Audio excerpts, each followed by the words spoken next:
Let me tell you what I've learned from doing 24 detox of phone and screens detox, and how does this detox accelerates actually my manifestations. It doesn't have to be phone for you, but I really recommend you doing that because I think that all of us, we are addicted to using our phones, which is sort of a fact. It can be a detox from everything you're doing to actually manifest, right? So what I did is that I decided to not use my phone for 24 hours and not to work, not to create content, not to plan content, not to film content, not to post my already content because I have a plan to stick into, but I've like broke that rule for 24 hours. And all of this because doing my healing process where I uncover my limiting beliefs to accelerate my manifestations and actually manifest what I want instead of my limiting beliefs. You can find the whole 4 steps in the link in my bio. So I discovered doing that I've had all the way this problem of overproductivity pattern thing. I used to like do a lot. I used to work a lot. I used to create a lot, and it feels like it's never enough for me. And this is, of course, so tightly related to my self-worth. And once again, this comes from childhood. So these type of things that are very ingrained in us, especially the wound of self-worth, it goes away through layers. So I've been doing like healing and shadow work for more than 5 years, and still there are layers. So what I discovered from doing the 24 hours detox is that I was actually addicted to my phone. I was addicted to working, and I was addicted to productivity. Productivity is not something that is good, but it can be very toxic, especially if you are a feminine symbol in life, let's say woman, or somebody with like functioning with feminine energy. Being super hyper productive does actually delay your manifestations because you are not trusting. It's another way to say, I have to do more, I cannot trust this, I have to make it happen. This is what we are actually sending as a signal when we are being hyper productive.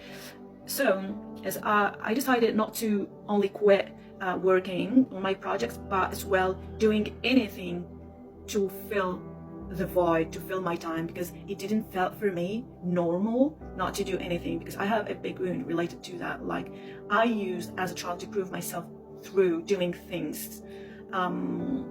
So when I was doing that yesterday, I decided also not to watch TV, not to watch anything, because it's a distraction. Because I am like, if I do that, I'm avoiding not to do anything. I'm avoiding being with myself. I decided also not to do anything that I have to do, like any home chores or something with people outside or anything I need to do. I decided not to do it. I only allowed myself to do whatever felt like a pleasure, only that.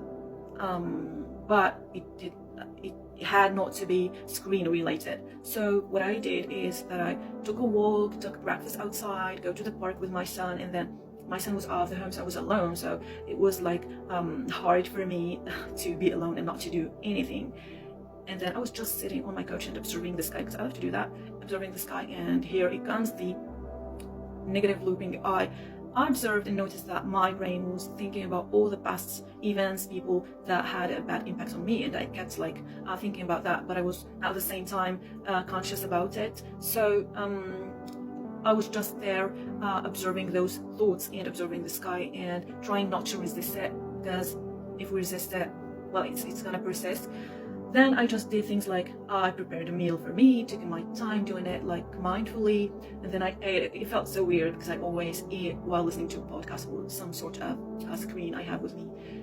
I ate alone and was always observing the sky and like my food, and then I was lying down, and then I didn't want it to read a book, because for me it is also productive to read a book. It's not kind of pleasure. I decided not to do it until I feel like curious about, because the mind is very it's going to be very tricky to decipher between something that the mind is trying to do to feel like they exist because they are doing, or doing it because it is pure pleasure and curiosity. I waited until I felt like I was curious about this book that I've never finished reading, so I went and read like a few pages from the book, and then I was just laying down. It was hard because I did want it to come on TikTok. I didn't want it to like watch TV.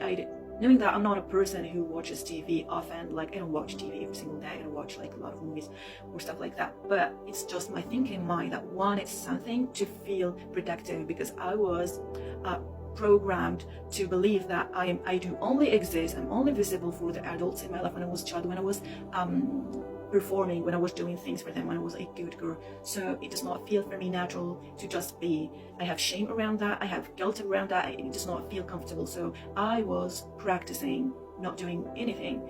And here is the good point.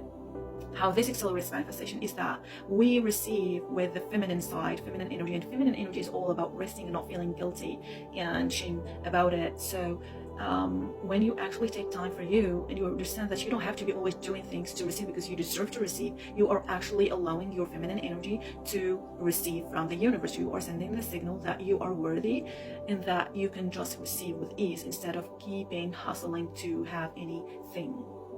So I'll be doing some other videos. Make sure to follow, and if you have any questions about this, go ahead and ask them in the comment, and see you next time.